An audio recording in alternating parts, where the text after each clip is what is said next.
from around the globe in sold-out arenas and humble churches, from out on the streets to your screen. And now, the time and what must be done. On this edition of Farrakhan Speaks. Greetings to you. I am Minister Louis Farrakhan, National Representative of the Honorable Elijah Muhammad, that great preacher of freedom, justice, and equality to the black man and woman of America and the Western Hemisphere, and to the aboriginal people of the earth. He is the eternal leader of the Nation of Islam and a warner to the government and people of the United States of America and the nations of the earth. By the grace of God, I am so pleased to be back before these cameras and microphones once again to bring you another part of a nation kneeling down before its record, and God saying, "And you will be requited for what you did." In the Bible, it talks about a time of betrayal. And I mentioned in last week's broadcast all the betrayals of the so-called friends of America, assassinating their friends. And there was one that I missed, maybe a couple, but I was in the former African nation of Zaire on my African tour. And the president of Zaire, Mr. Joseph Mobutu, came to the airport to meet our delegation, and our chartered jet was late, but he waited a long time. And when we finally arrived, they whisked us away to his palatial retreat. And there he had a great evening for us, and then he took me away in a private room. And he said to me in a very sad tone, he said, "Brother Farrakhan, I did everything for America, and they won't even talk to me. They kicked me to the curb." What could I say to my poor, deceived brother? And what can I say to you, my beloved brothers and sisters who are being enlisted now in colleges, in black colleges, to be a part of the CIA, to be a part of the FBI? These wicked elements that have done so much harm to the rise of black people and others in America. Have not you betrayed those who became your snitches, became your informers? Why, America, would you contract the mafia, known gangsters, to kill President Castro? What was the quid pro quo? What did you give the mafia in exchange for the mafia's willingness to assassinate a head of government for you? And you don't want me to invite to a table of unity gang members in Chicago? You lied and said Farrakhan wants them to be used to protect whatever we purchase. That is false. We are very well able to do that ourselves. No, they are our family. And we wanted to invite them to the table to give them a role to play in the rise of our people. Well, Salvatore Giancana, the chieftain of Cosa Nostra, the mafia, and the successor to Al Capone, well, he met with some of his colleagues at the Fontainebleau Hotel in Miami Beach.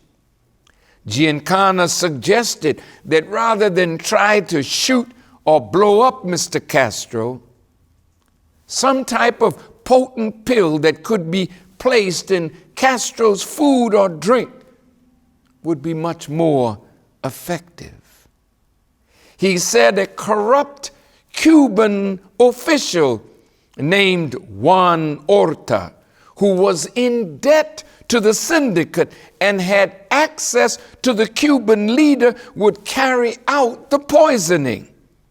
The CIA subsequently obtained and supplied 6 pills of high lethal content to Orta, but after several weeks of abortive attempts, Orta demanded out of the operation. Are these kinds of wicked acts still being perpetrated by the FBI now? Because the FBI under J. Edgar Hoover in the Church Commission hearings, they brought home every wicked trick that they used to destabilize nations and put nations at odds with each other and people within nations at odds with each other. They brought those tricks home to America to use it among black organizations that were struggling to better the quality of life of black people in America. Well, you know, this Cuban official owed something to the syndicate. You that are listening to this broadcast, what do you owe? You that want to shorten your prison time for evil acts that you do, you would go to court and lie for those in authority to put your brother under the table or in a jail cell? Remember how he treats his friends. I feel sorry for you, snitches. I feel sorry for you that would do the bidding of your enemy and mine. But I warned you last week, what you planned for us, you've already planned it for yourself. All of this happened during the Kennedy administration. Additional proof of this is a book published in 2013 by journalist Bill Dean called Smooth Criminal. In it, he claimed that former President John F. Kennedy endorsed freeing rapists, drug dealers, and mafia hitmen from prison so they could attempt to murder communist leader Fidel Castro. He further says JFK didn't explicitly order the program, but was aware of the operation that allowed an ex-con to pretend to be a waiter at Castro's favorite restaurant in Cuba in order to slip the communist leader poison tablets. to my believing and beloved believers, be careful of where you eat. Be careful, as the Honorable Elijah Muhammad said to me. He said, brother, be careful of who feeds you, because they will poison you. Well, if that's for me, that's for you that believe and want to help me in this great mission of the resurrection of our people. So don't eat out so much, and make it regular, so that a waiter can be slipped in to poison you and then vanish. Be wise and protect the life that Almighty God, Allah, has given us. America, those whom you were persecuting and prosecuting, the mafia, you would go to them and ask them to kill Castro. And the quid pro quo was something in return for what they did. Can we trust you? Can we say now, with the bombing in Boston, that you are telling the truth? We have many questions to ask you. And in the future broadcast, we're studying all that is being said, and we have many questions to ask. But we already know that you have created many lying wonders. Is this another one? What would make you close down a whole city? Even close airspace and put 9,000 soldiers of various organizations of security into Watertown? What made you act like that? Well, these are some questions, because you certainly had a deeper motive. Were some of your contractors present? Did they have backpacks on? We'll be back at that one. But I'm saying to the American public, you are always duped. They lie, and then they probe you with polls to see how many of you were caught up in the lie. You know, it's a terrible thing. I don't care what your political aspirations are, to make a bomb and kill people who have nothing to do with your political aspiration, but who would stand watching their families come through a finish line only to be killed and their legs blown off and other horrific wounds given to them. I noticed that the bombs didn't go off while the stars of the marathon, who complete their marathon between 2 hours and 2 hours and 40 minutes. But it was in the 4th hour, 9 minutes after the 4th hour, that the bombs went off, when the families of those who would take 4 hours would be at the finish line, cheering on their family members, rooting for the causes for which they were running. Well, we'll talk about this in a future broadcast. Satan deceived the whole world. Shouldn't you look behind everything that a natural liar speaks? If Satan deceived the whole world, don't you think we are in the world and can be deceived with lying wonders? You should wake up and look behind everything that a mischief-making liar brings before the American public through a controlled media.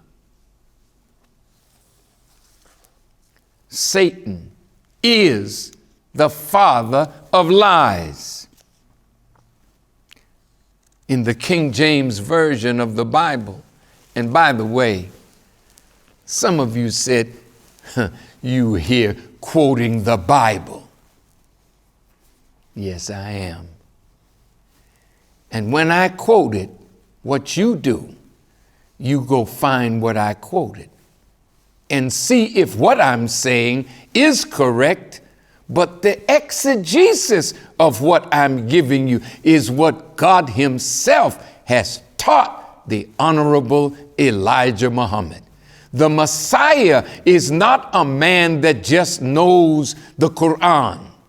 The Quran says of the Messiah, he will be taught the book and the wisdom, the Torah and the gospel. So do not be excited if I quote the Bible or the Holy Quran or the Old and New Testaments and the wisdom of these books, because that is the representation of the wisdom of the Honorable Elijah Muhammad. Jesus said unto some of the Jewish people to whom he was speaking, he said, if God were your father, you would love me. For I proceeded forth and came from God, neither came I of myself, but he sent me. I can say the same. I'm not before you of myself. He sent me to deliver this message. Jesus asked his listeners, why do you not understand my speech? Even because you cannot hear my word. And then in the 44th verse of that chapter, Jesus said, you are of your father, the devil, and the lusts of your father you will do. He was a murderer from the beginning and abode not in the truth, because there is no truth in him. When he speaketh a lie, he speaketh of his own, for he is a liar and the father of it. And because I tell you the truth, you believe me not. Jesus gave up on the Jews of his time. He said, my word has no place in you. I have sat down with you. I have broken bread with you. We have dialogue together, but what I say, it makes no difference. The truth that I speak to you, you call it hate. Farrakhan is a hater. Farrakhan is an anti-Semite. Well, next week, if it is the will of Allah, my subject will be, will the real anti-Semite please stand up? And we'll see who the real anti-Semite is, because it certainly is not I. But we will put the shoe on the foot to whom it belongs, and we will pin the tail on the donkey. Look at what Jesus said about this man. He's a liar and the father of lies and a murderer from the beginning. See, when we go into how The made man was made, and what was put into his nature that made him a liar and a murderer from the beginning. This will help you to understand yourself. And there's still a chance for you. But it is only the great Mahdi who can bring you out of the nature of your making and reshape you that you may be fit to live in the Sabbath of the Lord. He said, I came to tell you the truth, and now you seek to kill me, a man that has told you the truth. See, when I read some of your filthy and vile language, this is what shows that you are bereft of argument. Well, let's go on, because these desert creatures are the ones that are in power in the Western nations, and you that are in the Middle East that are a part of the Babylonian Empire, I hope that you are not becoming a jackal, a hyena, a wild goat, or an owl, or a nocturnal bird of prey. I want you to look in the mirror as we go on. A desert, any area in which few forms of life can exist because of lack of water, permanent frost, or absence of soil. Synonyms are a wasteland, a barren wilderness. A desert is this kind of place because there's no life in it. Well, if you hide the truth and mix up truth with falsehood, water in the scripture is also symbolic of truth, because no life can exist without water, and no people can enjoy what God has made of them or made them to enjoy without truth. So we are told, call to the way of your Lord with justice and in good voice.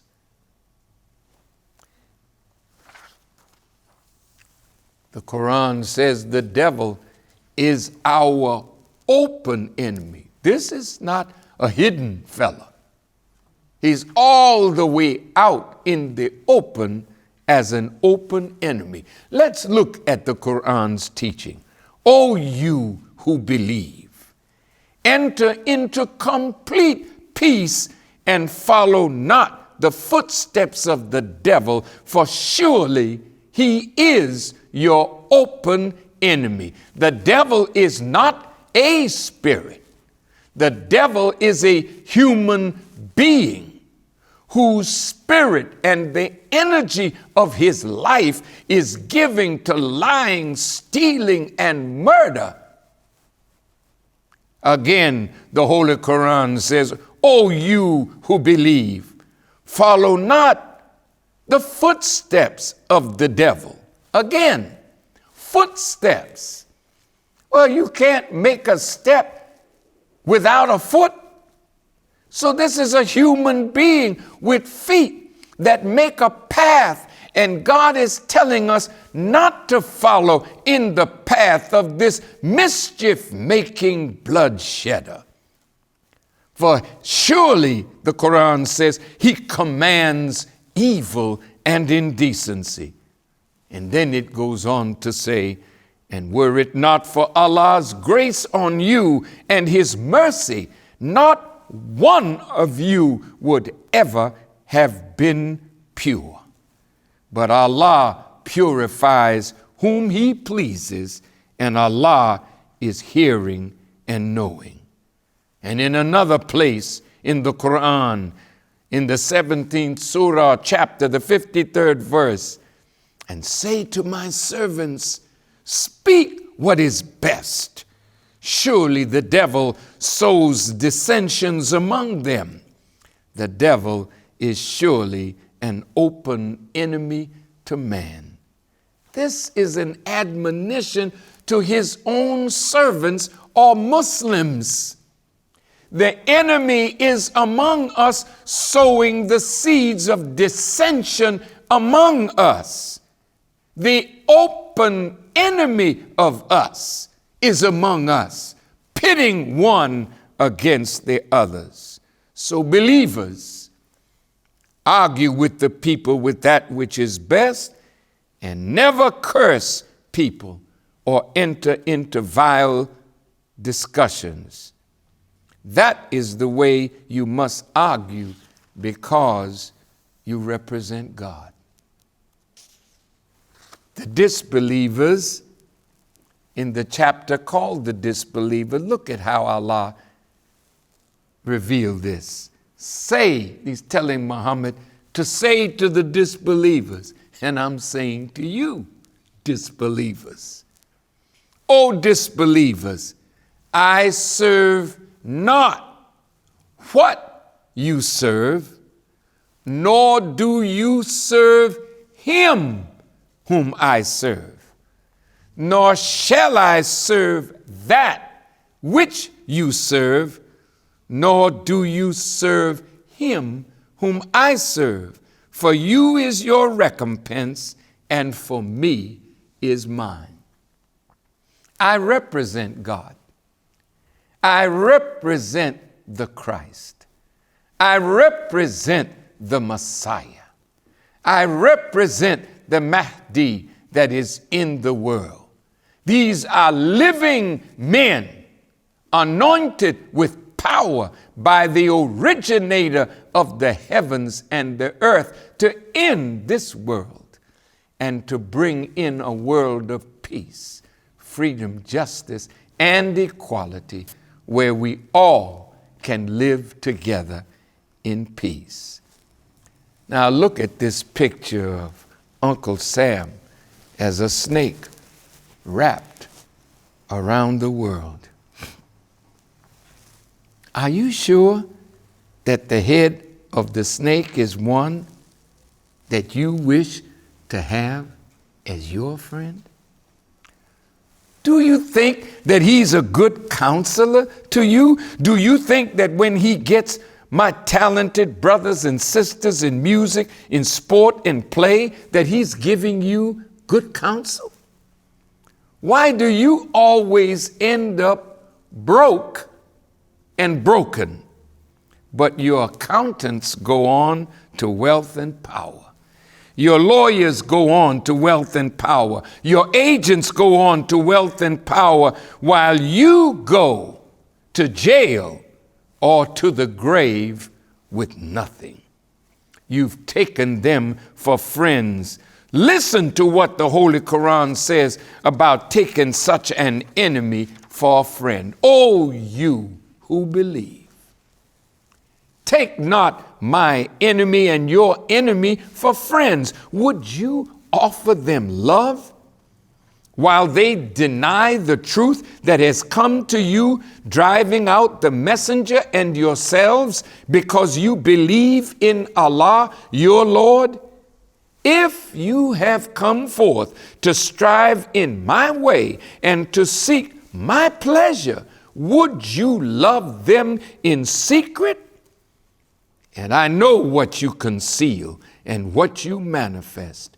And whoever of you does this, he indeed strays from the straight path. For if they overcome you, they will be your enemies, and will stretch forth their hands and their tongues towards you with evil. And they desire that you may disbelieve. I have met the great ruler of Qatar, the Emir. He's been a great charitable man to great causes around the world. I have met President Bashar al-Assad and his father Hafez al-Assad. These leaders that I just mentioned are in the crosshairs of both God and Satan, because Satan cannot do the evil that he wishes to do to the Islamic world without the help of those who consider themselves Muslims. I met the Prime Minister of Turkey, Recep Tayyip Erdogan. I met him when he was the mayor of Istanbul, and he hosted a dinner for me and those with me. These are not bad people, but even good people can make mistakes in choosing their friends. Look at Jesus and Peter. Was not Peter his chief disciple? But when he spoke foolishly, what did Jesus say? He didn't say, "Get thee behind me, Peter." He said, "Get thee behind me, Satan," because Satan can come out of the mouth of your mother or your father or your best friend. So today, in this time of darkness, when jackals are in high places, when hyenas are in high places, when wild goats and their kids are raising hell, when owls, this nocturnal bird of prey, is at work, be careful who you take for your friends. What does it mean that the sun, the rising sun, won't give its light? That's a tough thing.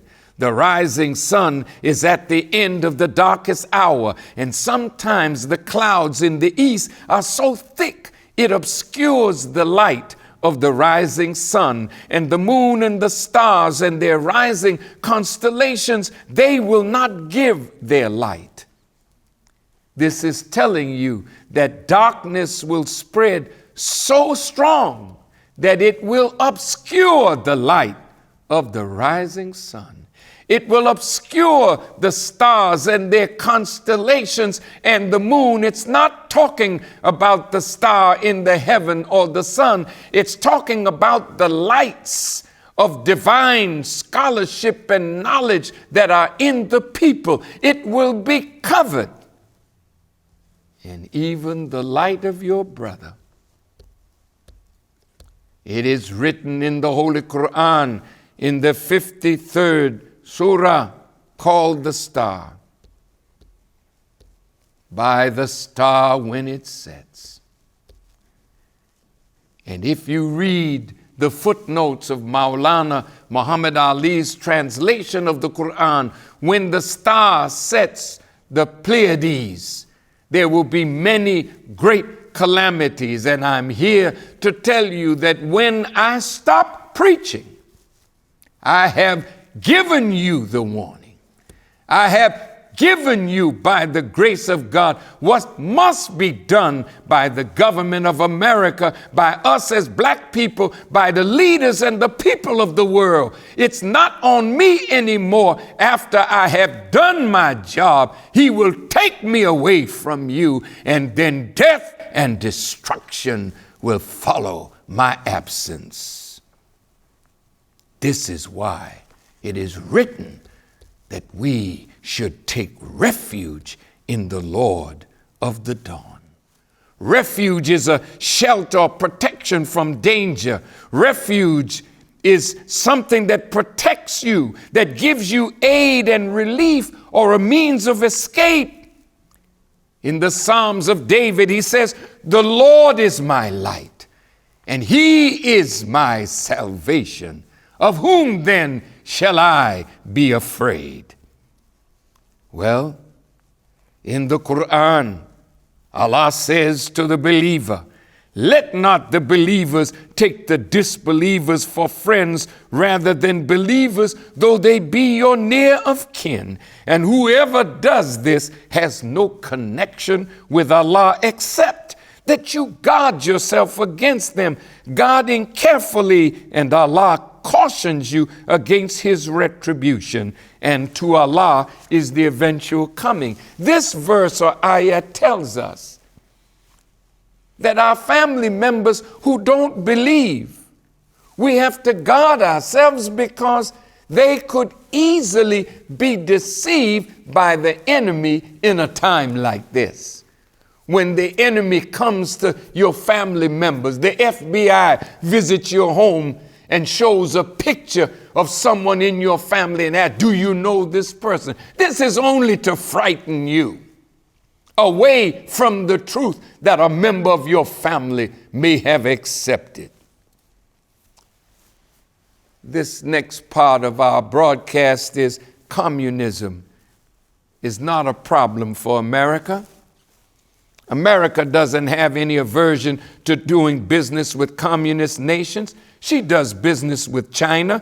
In fact, China is one of the greatest trading partners of America. If Walmart wouldn't go to China to get products, maybe Walmart would not be the strong corporate entity that she is. So many business people from America are having their products produced in China. America, you don't have a problem with her communism that it stops you from doing business. You fought Vietnam and they prevailed. They drove you out. Now it's one nation, not North and South. But aren't you there? Don't you have those that fought in Vietnam going back to the areas where they fought now with friendship? Don't you have Vietnamese that you brought from South Vietnam and they are citizens of America? But they love their country, aren't they here? And even though Russia now has voting and the appearance of some democratic processes, it still has a strong communist political presence. So if America has no problems with friendship and doing business and trading with communist nations, but 90 miles from America is a nation called Cuba. The Spaniards, who were a part of the criminal enterprise of the transatlantic slave trade, brought many Africans to Cuba, as the Portuguese brought many Africans to South America, particularly Brazil. Why then are you so upset with Cuba that you would blockade Cuba for 54 years? She has been under the withering heat of America's blockade and hatred of Castro and his Cuba. What did Mr. Castro do that makes you hate him so? Let us see. What is it about socialism in Cuba that makes Cuba persona non grata for America for all these years? According to the demographics of the original people in Cuba, they say about 68% of the Cuban people are black and mulatto, maybe more. I have discovered in my travels throughout the world that hiding the black reality is part of the white strategy of supremacy. The original people in Egypt, Syria, Cuba, Saudi Arabia, Argentina were all people of color. But when they send their representatives of the ruling party to America as ambassadors, they send white representatives of their people. They do this so that it hides the reality of the indigenous people of their land. I did not know that there were many black Syrians until I went to Syria. I did not know that there were so many black Palestinians until I went to Palestine, now called Israel, and my Hebrew Israelite brothers walked with me and we talked to Palestinians, and I asked them, how long have you and your people been here? He can't even tell you how long it's been that long. Well, the point is, our people are there in Cuba. They live there. So under America's blockade and sanction, my brothers and sisters, as well as other human beings, are suffering. Sanctions does that. And why do you do it, America? You do it to force the people to do something that pleases you, and that is to overthrow the government that you are sanctioning, so you make the people suffer. This is what you're doing to Iran. This is what you're doing to North Korea. This is what you do to any nation that does not bow to your will. When God chose Moses, that didn't end the suffering of the children of Israel, because when he delivered the message to Pharaoh, Pharaoh and his people increased the evil against the children of Israel. So don't think because truth has come that falsehood would just disappear immediately. A fight ensues between the lovers of darkness and the lovers of God's light. What did Castro do? A brief look at Cuba before Castro. It was a playground for the wealthy of America. It was a gangland paradise, as you saw in The Godfather. It was a paradise for American companies and those who were the big businessmen and women. But the black man in Cuba was considered nothing, as he is in every society dominated by so-called well-meaning white people. So the church might be well-meaning in Latin America, but it never changes the condition of the peasants. And that's why a liberation theology came out of that area, because the people are enslaved by religion and the false teaching in religion. What did Castro do? The Babylonian Talmud instructs Jewish people that 3 things they have to have in order to be a man. You must have land or real estate, you must have cash, and you must have those who will work your land. If you own land, then you must have those that work the land. Since you don't work the land, you are the owner. So the Talmud makes the Jews to have a covenant relationship with the land, mainly the land called Israel or Palestine, which maybe we'll touch in next week's broadcast. So when Fidel Castro rose to power, not as a white man, but as a mestizo, a white-looking man, but of color, who felt the pain of the common man in Cuba. When he overthrew Batista, he instituted agrarian land reform and nationalized land and business. 90% of the Jewish people that were on the island of Cuba left Cuba and came to Florida and other parts of America, but mainly Florida. And there, the hatred of Castro took palpable form. Not only did these Jewish Cubans regain wealth and power, they became so powerful that politicians now, needing the votes of Florida in the Electoral College, none of these politicians want to do that which would anger those in Florida, nor do they wish to help establish a better relationship with Cuba. All Central America and South America is awake now, and they are angry with America, not only because of your treatment of them, but because of your treatment of Cuba. And if you want friendship with South America and Central America, you're going to have to adjust your policy towards Cuba. That is what you must do. The time requires it. In the book of Revelations, a dragon stood on the shore of the sea, and I saw a beast coming out of the sea. It had 10 horns and 7 heads with 10 crowns on its horn, and each head a blasphemous name. And in Revelation 17, there came one of the 7 angels which had the 7 vials, and talked with me, saying unto me, Come hither, and I will show unto you the judgment of the great whore that sitteth upon many waters, with whom the kings of the earth have committed fornication, and the inhabitants of the earth have been made drunk with the wine of her fornication. And the 10 horns which thou sawest are 10 kings, which have received no kingdom as yet, but receive power as kings 1 hour with the beast.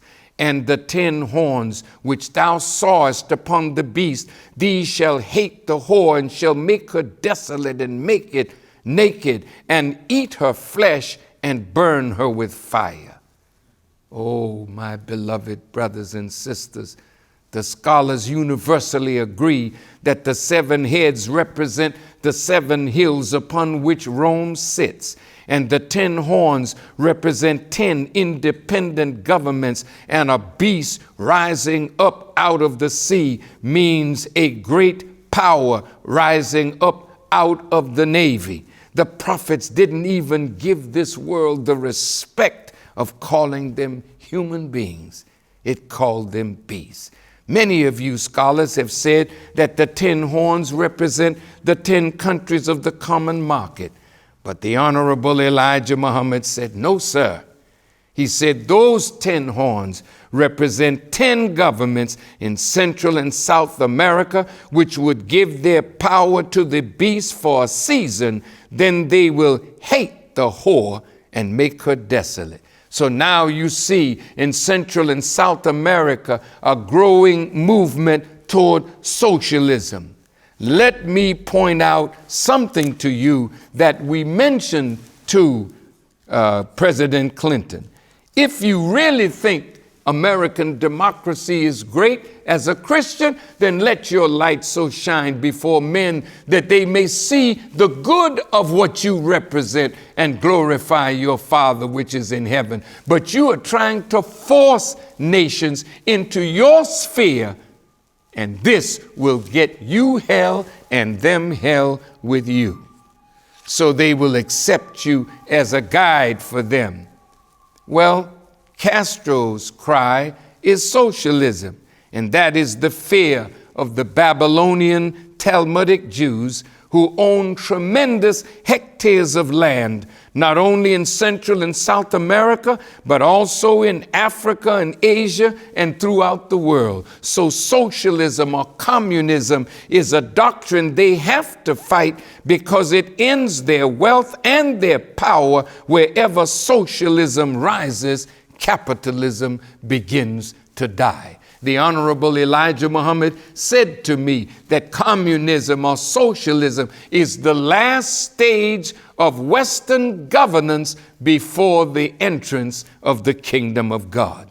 So the international Jew is affected by the rise of socialism. So it is in their DNA to fight anything that will raise the common man. This is why they fight any voice that the little man will listen to. Jay-Z went to Cuba with his wife Beyonce, and they were beaten up by members of the Jewish-owned and controlled press. And I like his open letter song. He said, I done turned Havana to Atlanta. Boy from the hood, but got White House clearance. Politicians never did manure for me, except lied to me and distort history. Want to give me jail time and a fine. Well, fine, let me commit a real crime. Let me say, Brother Jay-Z, beloved, you already committed a great crime when you went there, when you met with your people, when you spoke the strong words that you have just spoken. Well, you did. You don't need to do any real crime because your standing up like a man for a principle is crime enough. What did you say? Y'all almost want to start a revolution. I'm in Cuba. I love Cubans. This communist talk is so confusing when it's from China, the very mic that I'm using. The world's under new management. Hey, so true. Well, there's a picture that will come up on the screen. It's de Gaulle talking.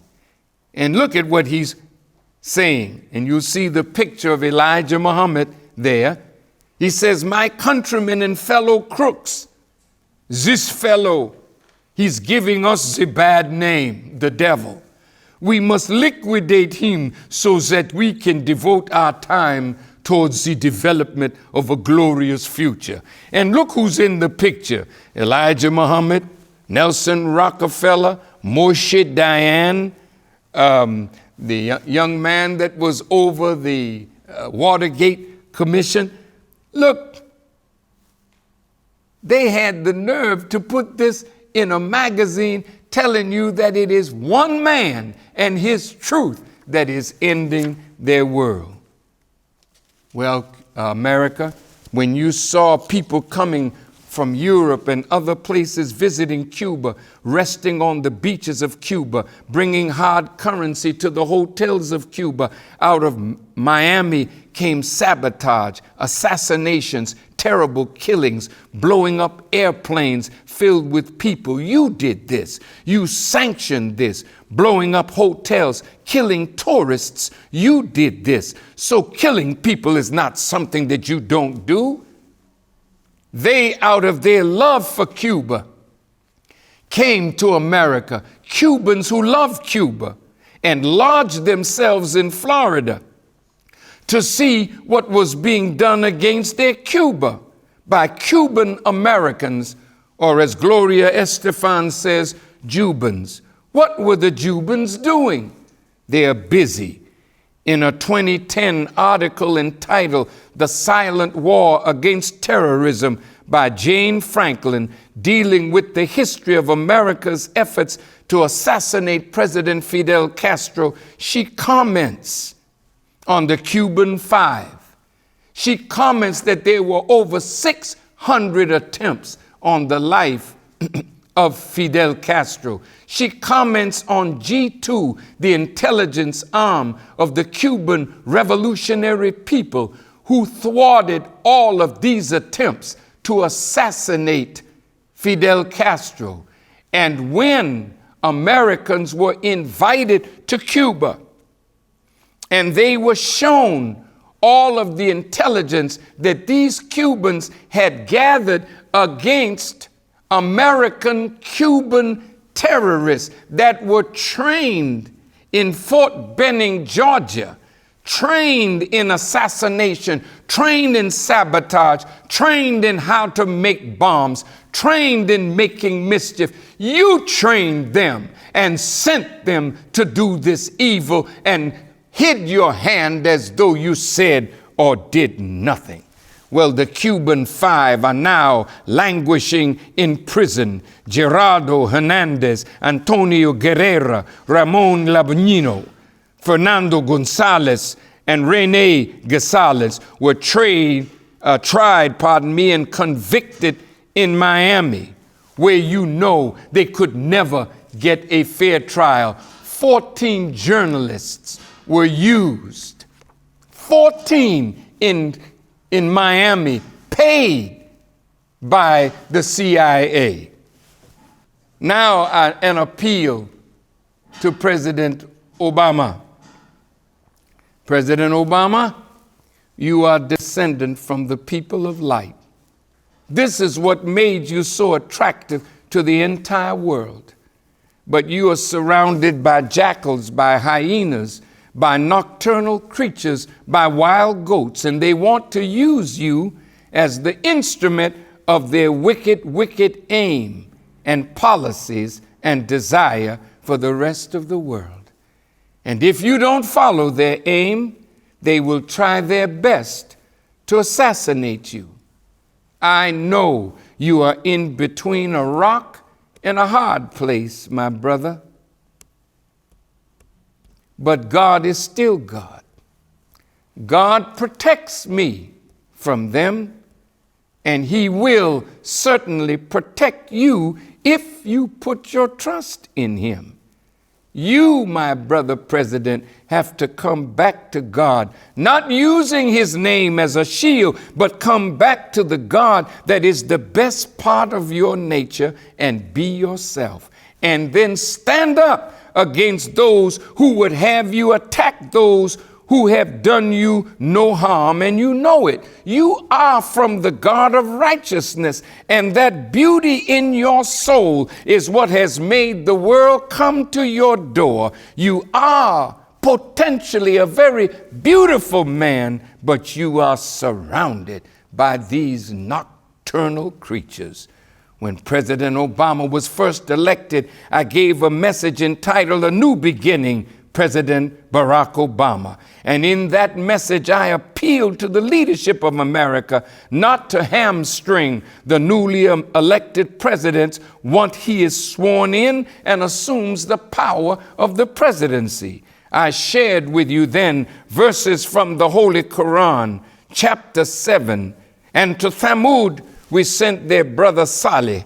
And he said, "O my people, serve Allah. You have no God other than He. Clear proof has indeed come to you from your Lord. This is Allah's she-camel, a sign for you." And when they hamstrung the she-camel and revolted against their Lord's commandment and said, "Saleh, bring on us what you threaten us with if you are of the messengers." So the earthquake seized them, and they were motionless bodies in their abode. And as we see here, the wicked did hamstring Allah's she-camel, and forces within America at every turn are hamstringing President Obama from doing what I believe is deep within his heart to make America a better America and make the world a safer place to travel. Thank you for not following Israel's scientists. Thank you for asking the United Nations to investigate the charge that the Assad regime is using chemical weapons. Be warned, America.